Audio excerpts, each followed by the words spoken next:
Good afternoon, the huge audience we have for this session. I hope you're not here just for the seats, which is a possibility. My name is Ben Tegg. I'm from Back in Football. We're one of the organisations hosting the CSO Zone. And today, I'm pleased this is here because I can read it. We're here to talk about working in harmony, the charity sector partnerships and the private sector partnerships there are around the football industry. And we're just here for half an hour, so it's quick. So we're going to dive straight into it. A couple of minutes introduction from each person to tell you who they are and where they're from. And then we're going to have a quick discussion around how those partnerships work, what are the positive parts of those partnerships and where they don't work. And if you want to, you're very welcome to ask some questions as well. So I'll start off with Tom. If you'd like to introduce yourself and explain who you are. Thanks, Ben. My name's Tom Colborne. I'm Tackle Africa's Head of Business Development. And Tackle Africa are a UK-registered charity that work in East Africa, in Tanzania, Uganda and Kenya. And we found a way of delivering sexual health and HIV education using football coaching sessions. And we train local coaches, school teachers and peer educators to deliver these interactive health and football sessions on a weekly basis across East Africa. And our partnership with BT has allowed us to reach a further 3,000 kids, adolescents, boys and girls in Tanzania over 2 years with a weekly regimen of really interactive, highly effective sexual health and HIV education. That was a good, succinct explanation, thank you. And Sam, you're here with two hats. Yeah, I am, yeah. So Sam Shave, Sports Partnerships Manager at Comic Relief, and also Project Manager on the Supporters Club, BT Sports Supporters Club. So the Supporters Club, which is kind of the real hat I've got on today, I suppose, is essentially BT Sports kind of social responsibility project.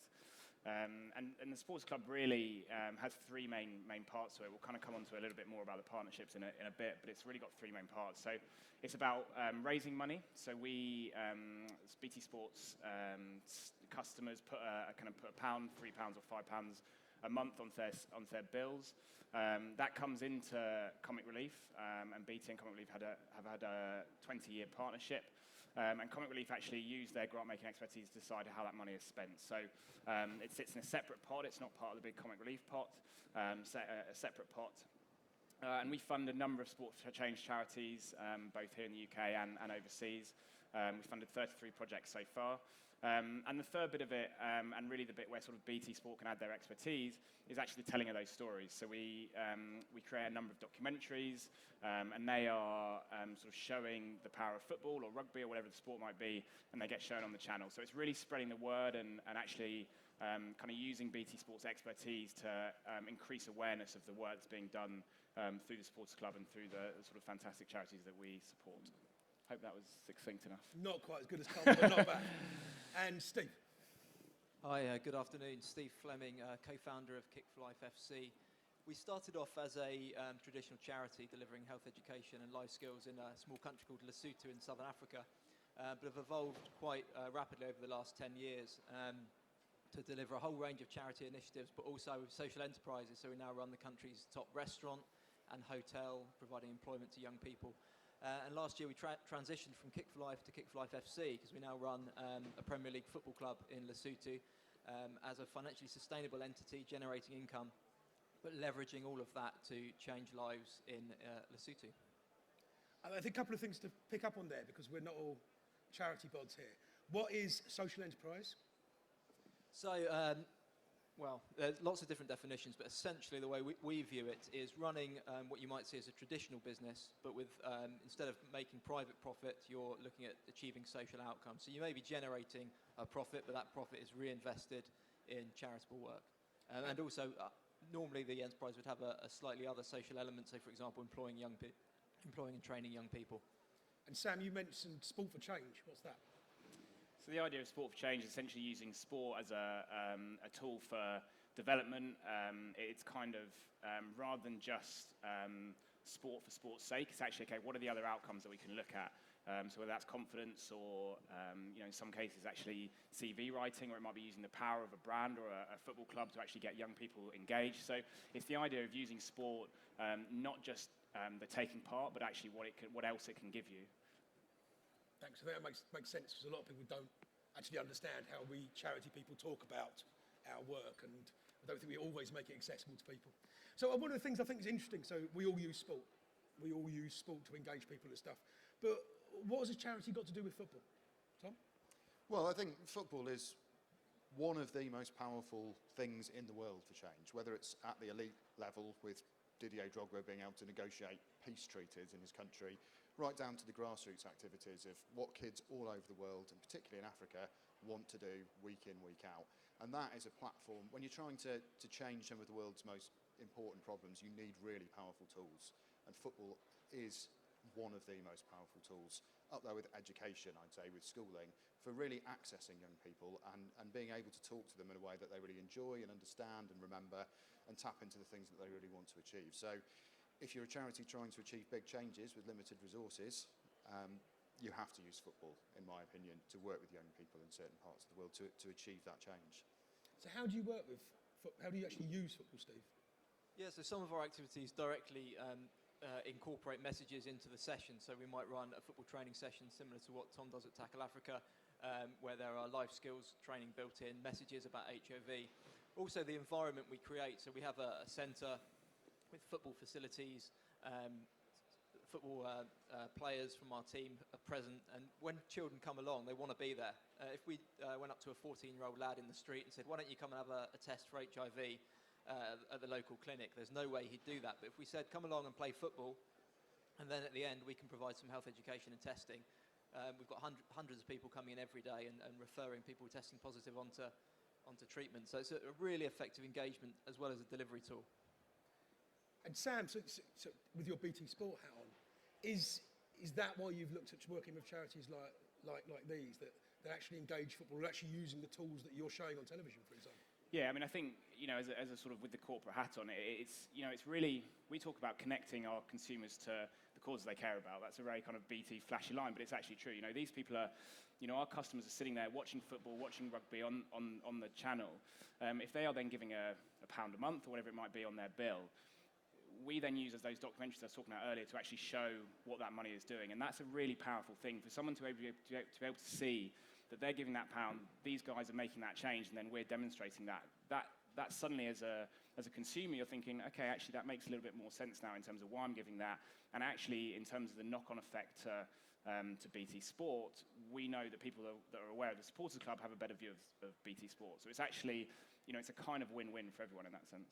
So you're funding both of the charities here? So we fund both charities here, yeah. So we, as I say, the funding sort of strategy, we work very closely with, BT Sport works very closely with Comic Relief, and we fund both these charities as well as charities in India and the UK. And, again, a really important part for BT is actually in terms of their staff as well.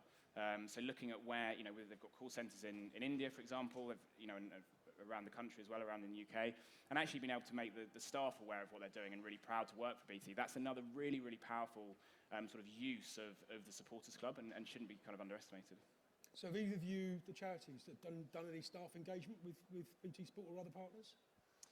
We've met with their call centres in the UK, yeah. So BT raised the money for the Supporters Club by asking their subscribers to add an extra £1 or £3 onto their regular BT Sport subscription. So it's all about engaging their call centres to make sure when they're talking to subscribers, they can really they understand the impact that they can have. So we work with BT Sport and their call centres providers so that they understand the difference that can make, and they can explain that difference to the customer. So it really is it helps us in Africa, it helps young people in Africa, but it helps BT and BT's customers as well. And I think that is the key to successful multi-sector partnerships, is that it has to be mutually beneficial. And Steve, what is different between a partnership and what people normally expect from charities, just coming along, putting £1 in the pot and feeling good for the day? Well, I think it's actually seeing the work that takes place and touching on the staff engagement bit as well. Quite often we work with corporates and their approach to deciding which charity they want to work with is they'll go and interview and survey their staff and say, well, what kind of charities should we engage? And quite often the first thing on the list is a sports-based charity or an arts-based charity, because these are the interests of the people working for the organisation. One of the things we've done with another corporate is take a tour group of 20 people out from the UK to visit our project. They've stayed with us at our hotel, we trained them in some of the activities, and they've done work with the kids, and they've actually seen the impact that their organisation is having. firsthand and contributed to it. It's a very powerful engagement tool.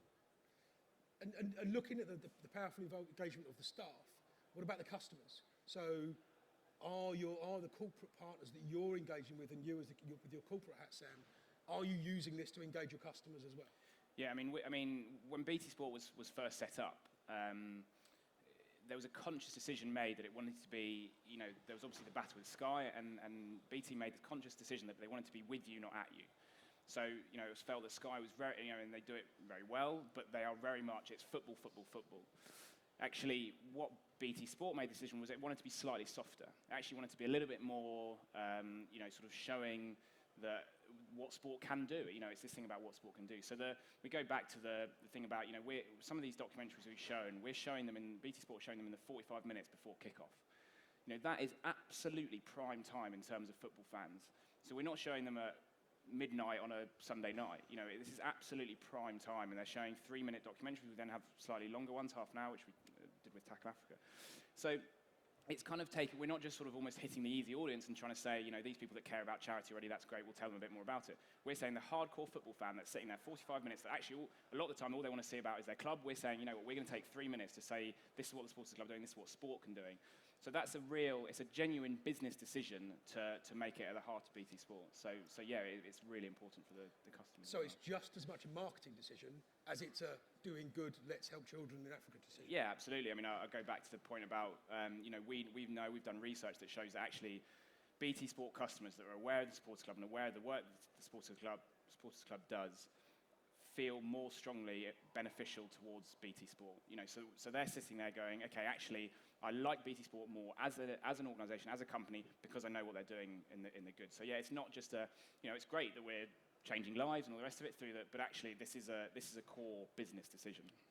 I think that's been quite a big change in terms of how charities engaged with everyone, not just the football industry, over the past few years, in terms of how we do that, and that it is part of quite often a marketing budget.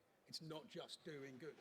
What I'm interested though, if I'm sitting here with a corporate and I've got a big budget, why would I invest in you rather than doing an advertising campaign that will get my exact message I want across to people?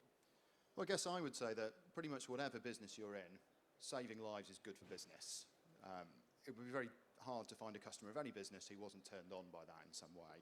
And you're looking at what can you get with your advertising. It's probably likely you can get a long way story and a lot more traction, especially through social media, which is a huge part of advertising these days, through a really powerful story of how football is changing a life on the other side of the world, than you might do just by belting out your brand. So I think it's a smart way of advertising. And the additional benefits in terms of your customers being more engaged with you long term, your staff being happier to work for you, your brand being more positive, that all feels like a really important kind of mix in a company's profiling. And it's a hugely successful way of making your brand current and relevant and attracting you and current supporters. I think it's also worth mentioning that while it certainly is about branding and marketing, we've noticed over the last 10 years that companies have certainly become more accountable with their giving. In the early days, we were given grants and based on a 2-page contract, and it said, get us a few nice photos and we'll be happy. Now there are proper structures in place. So, for example, BT Sport are using Comic Relief's expertise to ensure that they are genuinely supporting really good projects, and they're certainly not the only ones.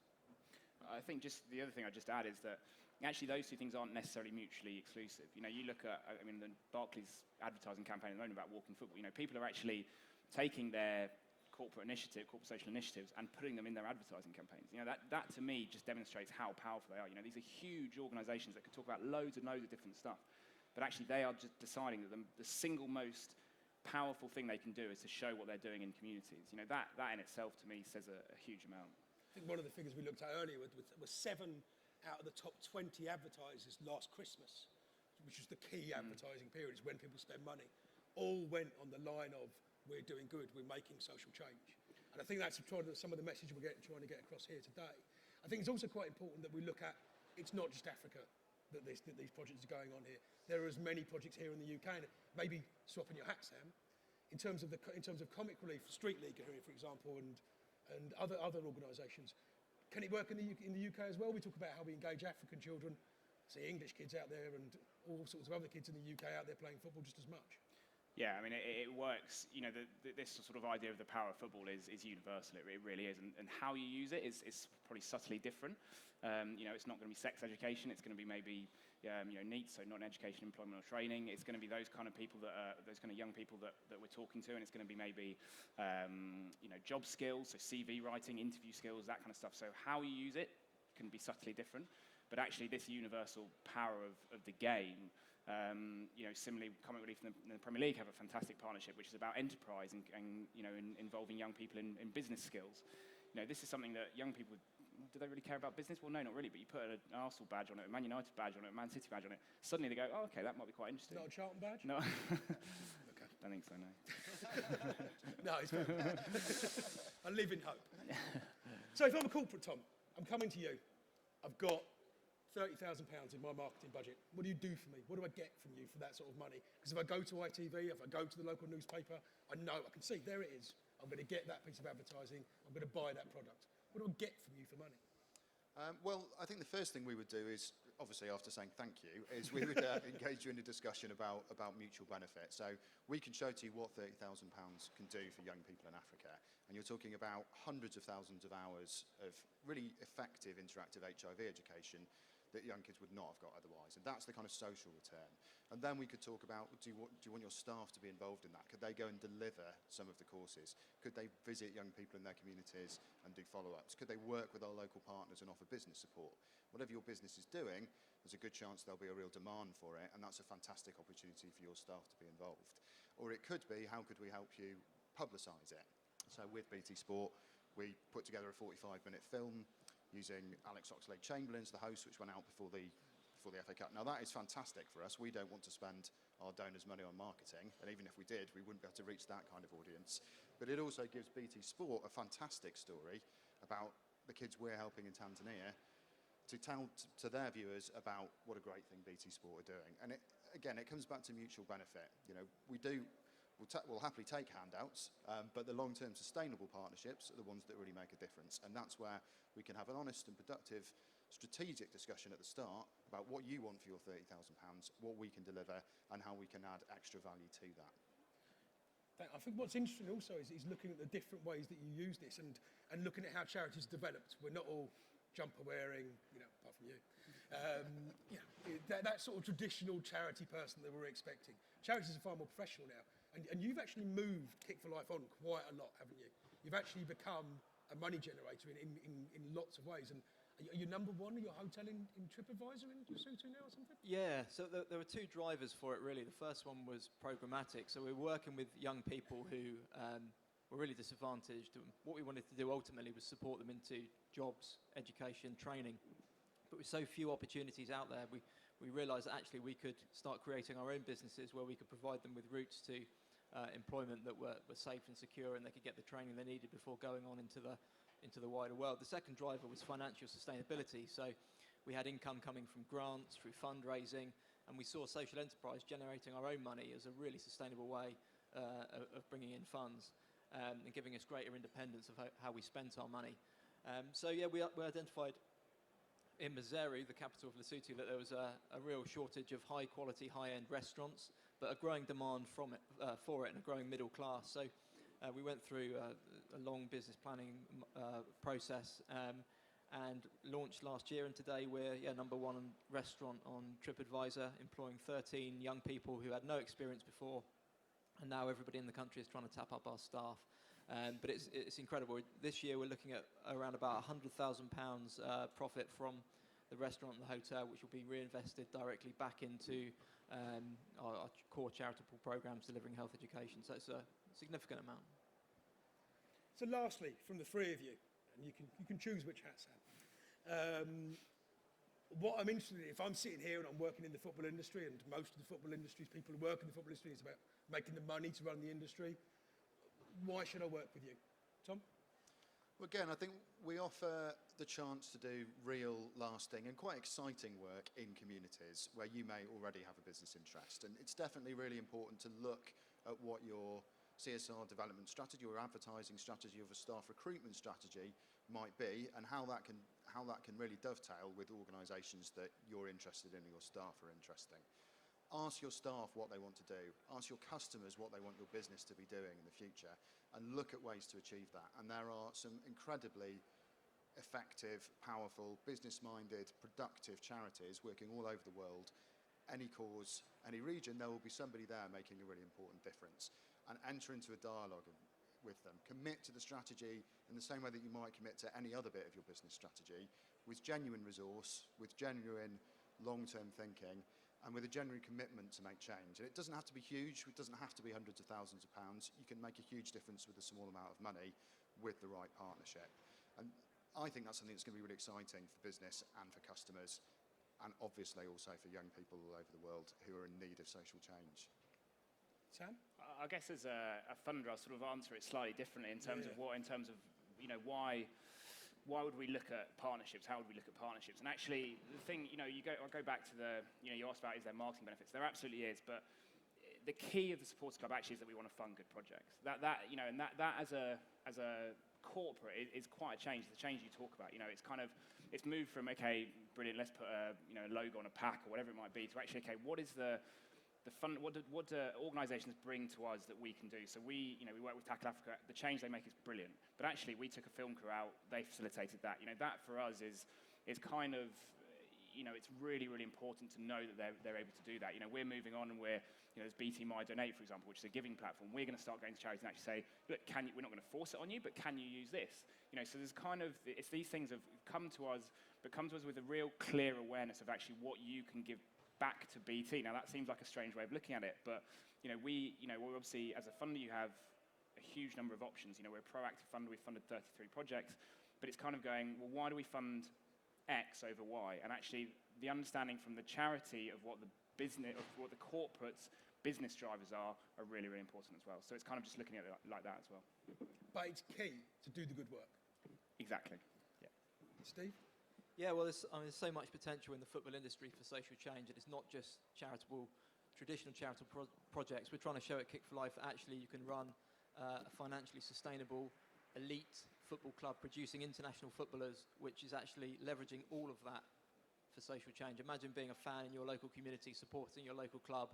It's not only great to go and watch them in good fun, they exist to serve you and your family. That's what we're doing. Right, thank you, gents. We could open it up to the floor, or you can come and talk to them personally, which might be an easier way to do it than open the floor. But has anyone got any questions they would like to ask here? If not, I'll throw these boys off the stage and you can just grab them. Yeah, easier to do it personally. I agree with you as well. So thank you very much, gentlemen. It's been really interesting, and I've learned something, which is quite good. So thanks for coming as well. Really appreciate it.